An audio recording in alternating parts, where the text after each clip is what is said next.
Et si l'avenir de la sécurité alimentaire mondiale ne se trouvait pas sur Terre, mais dans l'eau? Aujourd'hui, l'aquaculture, ou pisciculture, produit plus de la moitié de tout le poisson que nous consommons dans le monde. Avec l'envolée de la population mondiale et la demande croissante en protéines, cette industrie devient discrètement une puissance. Mais qu'est-ce que l'aquaculture exactement?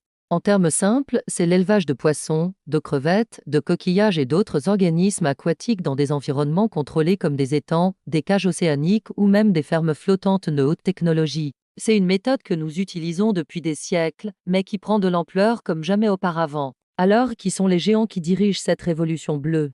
Plongeons dans les 5 plus grandes entreprises aquacoles du monde. Tout d'abord, de Norvège, nous avons Mowi. Ce titan absolu est le plus grand producteur mondial de saumon atlantique. Chaque année, ils produisent environ 800 000 tonnes de poissons. Pour mettre cela en perspective, c'est comme élever le poids de 8 porte-avions en saumon chaque année. Leurs opérations s'étendent à travers l'Europe, les Amériques et l'Asie, générant un chiffre d'affaires massif d'environ 5 milliards de dollars américains. Mowi ne se contente pas de la quantité. Ils investissent également massivement dans des pratiques agricoles durables et des technologies pour réduire leur empreinte environnementale. Ensuite, nous nous dirigeons vers le Canada pour rencontrer Cool Aquaculture. Cette entreprise familiale est devenue une force mondiale. Ils élèvent une gamme diversifiée d'espèces, y compris le saumon, la morue, le bar et la truite, produisant environ 160 000 tonnes par an.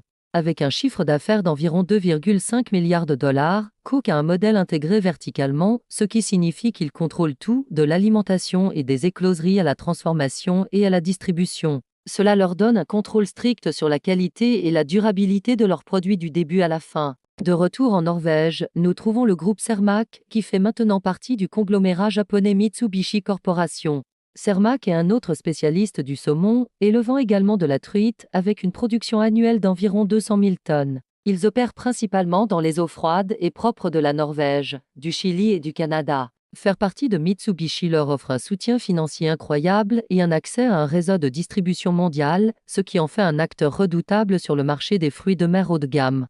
Notre quatrième concurrent est un autre poids lourd norvégien, l'Lerøy Seafood Group. Avec une histoire qui remonte à plus d'un siècle, Lerøy est un véritable vétéran de l'industrie des fruits de mer. Ils produisent environ 190 000 tonnes de saumon, de truite et de morue chaque année, générant des revenus de plus de 2 milliards de dollars. Ce qui rend Lerøy unique, c'est leur forte concentration sur l'ensemble de la chaîne de valeur. Ils sont impliqués dans la pêche sauvage en plus de leurs vastes opérations d'élevage, ce qui en fait un fournisseur complet de fruits de mer pour les marchés du monde entier. Enfin, nous nous rendons en Thaïlande pour examiner la division aquaculture de Thai Union. Alors que les autres se concentrent sur les poissons d'eau froide, Thai Union est un leader des espèces d'eau chaude, en particulier les crevettes et le tilapia.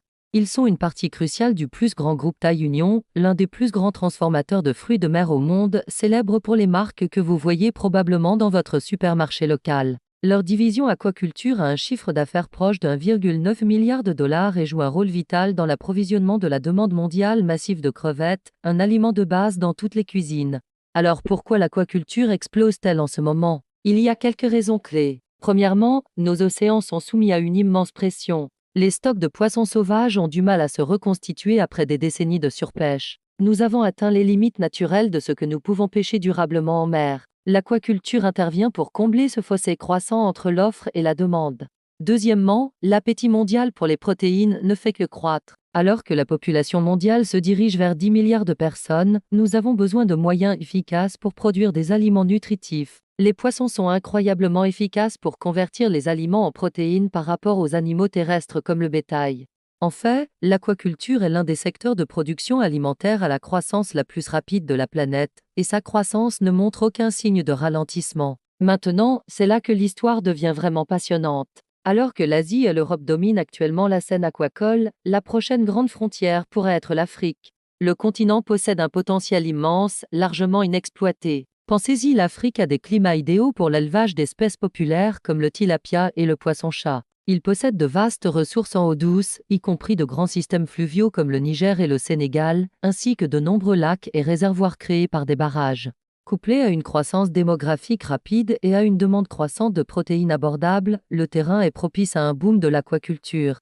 Régions comme l'Afrique de l'Ouest et le Sahel, souvent associées à des paysages secs, possèdent en fait d'importantes ressources en eau qui pourraient soutenir des opérations piscicoles à grande échelle. Le développement de cette industrie pourrait créer des millions d'emplois, améliorer la sécurité alimentaire et construire des économies locales résilientes. Imaginez transformer ces régions en pôles de production alimentaire durable, fournissant des protéines saines à des millions de personnes et stimulant la croissance économique. D'Amfjord de Norvège aux rivières d'Afrique de l'Ouest, l'aquaculture remodèle la façon dont nous nourrissons le monde. C'est une industrie débordante d'innovation, d'opportunités et du potentiel de construire un avenir plus durable et plus sûr sur le plan alimentaire. La question n'est plus de savoir si l'aquaculture fera partie intégrante de notre système alimentaire, mais quelle sera son ampleur.